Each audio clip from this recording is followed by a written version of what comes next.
Pero la pregunta pendiente es si los actores de hoy, que tienen poder político, jóvenes en el ayer, ayudan a reconstituir esa historia.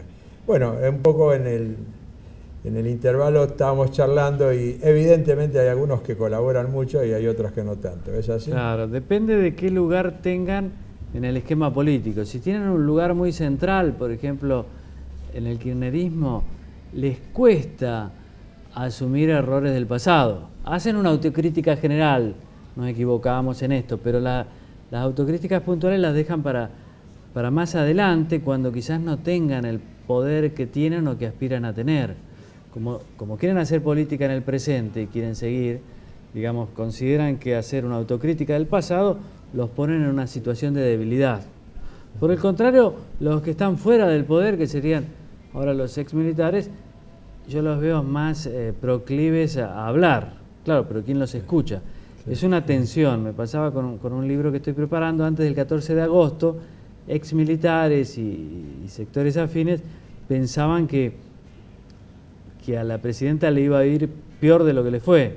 Entonces estaban reticentes porque pensaban que por ahí iban a volver a estar en libertad en poco tiempo y no eran proclives a hablar. Ahora sí, en cambio, claro. Ahora ganó la presidenta por mucho margen, consideran que van a estar mucho tiempo en la cárcel, entonces tratan de dar a conocer su versión. Con el otro lado, digamos, es más difícil. Creo que de pronto el gobierno, como casi todos los gobiernos, trata de escribir su historia, ¿no? Reescribir el relato. Y eso, a los que se benefician hoy de ese relato, los deja en una posición incómoda si quieren hacer una autocrítica, porque están demasiado cómodos con este relato. Es un relato que les ofrece un lugar entre los buenos. ¿Por qué van a decir, bueno, nos equivocamos en este secuestro, nos equivocamos en este asesinato, en esta bomba, en pensar lo que pensábamos del golpe militar? ¿Por qué lo van a hacer si el discurso que está, digamos, hegemónico o por lo menos predominante ya los reivindica, ¿no? Decías recién que estabas trabajando en un libro. ¿Se puede saber de qué? No, sobre los 70, algo de Córdoba en el 75, que me parece que Córdoba fue siempre fue una provincia central en la política argentina, pero yo creo que en el 75 ahí se juegan muchas cosas. En el 74, 75 lo comprende Perón, lo comprenden los montoneros, Lerp y también los militares.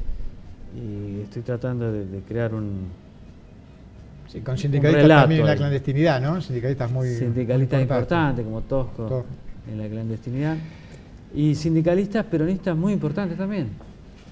Bueno, Atilio Torres, ¿no? Atilio López, sí. Algunos de ellos asesinados. Muy fuerte Lerp, muy fuerte Montoneros, y con Menéndez, que ya en septiembre del 75 era el jefe del tercer cuerpo de ejército. Es decir, así es.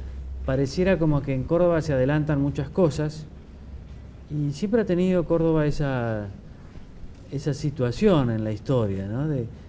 Ahí ocurrieron cosas que después se expandieron por el país, por la región, como la reforma universitaria, y no solo eso. Claro, bueno, nuestros televidentes se comunican al 4658-3316 y dos preguntas. Una de Gustavo de Merlo.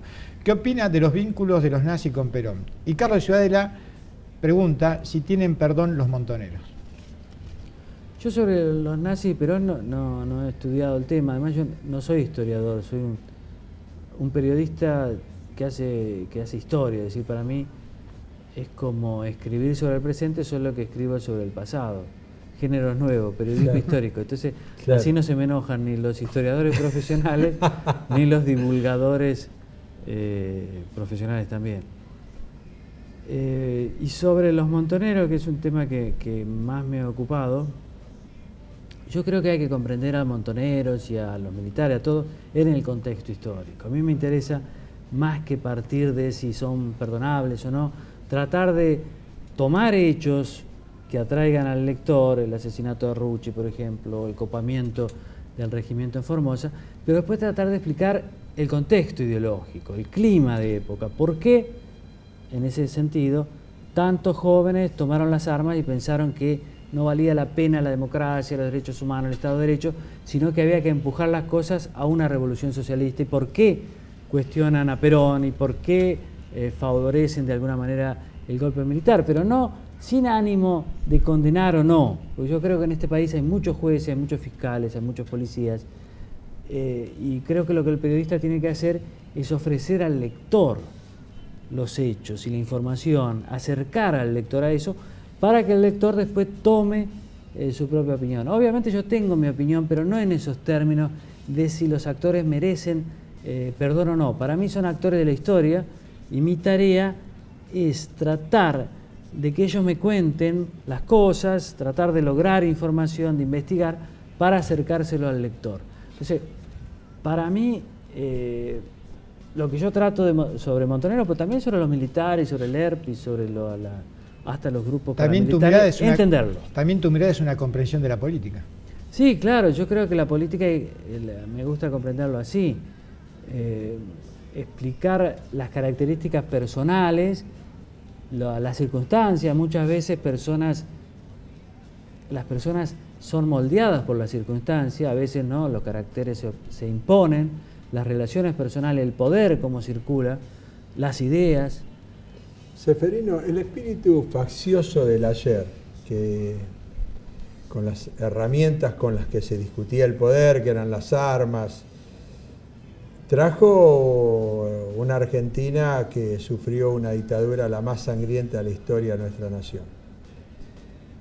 ¿Ese espíritu faccioso con otras herramientas se mantiene hoy en la construcción del poder? Sí, yo creo que el espíritu faccioso está en nosotros. Afortunadamente, las herramientas han cambiado mucho y nadie cree que la violencia política pueda llevar una ganancia en la política. Al contrario, creo que serían profundamente rechazados. Y eso es importante, porque nuestra historia está teñida de sangre. Es decir, que hoy no haya sangre en la política es un gran avance nuestro, de la sociedad, de los políticos y de todos.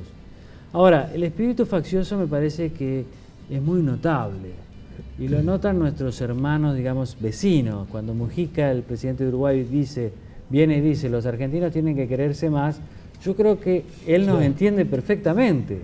El problema, visto desde afuera, es que somos como un clan de hermanos que se quieren pero se pelean demasiado. Ceferino, lo que aconteció hoy en la legislatura porteña, de ese punto de vista también habla de nuestras cosas facciosas, ¿no? Por un lado los maestros, por otro lado también esas barras que vinieron, no para poner el mismo plano ni nivel, pero digo, en nuestras posiciones somos tan irreductibles que no escuchamos al otro y solo queremos imponer nuestro pensamiento. Y nosotros tenemos algo de los 70 que es el apriete, la cultura del apriete, es decir, la intención no es razonar, sino es apretar, tomar la iniciativa, ir a la legislatura, copar la parada, impedir a los legisladores que sesionen, no razonar, porque en realidad uno, cuando escucha a los actores, no entiende de qué les pasa.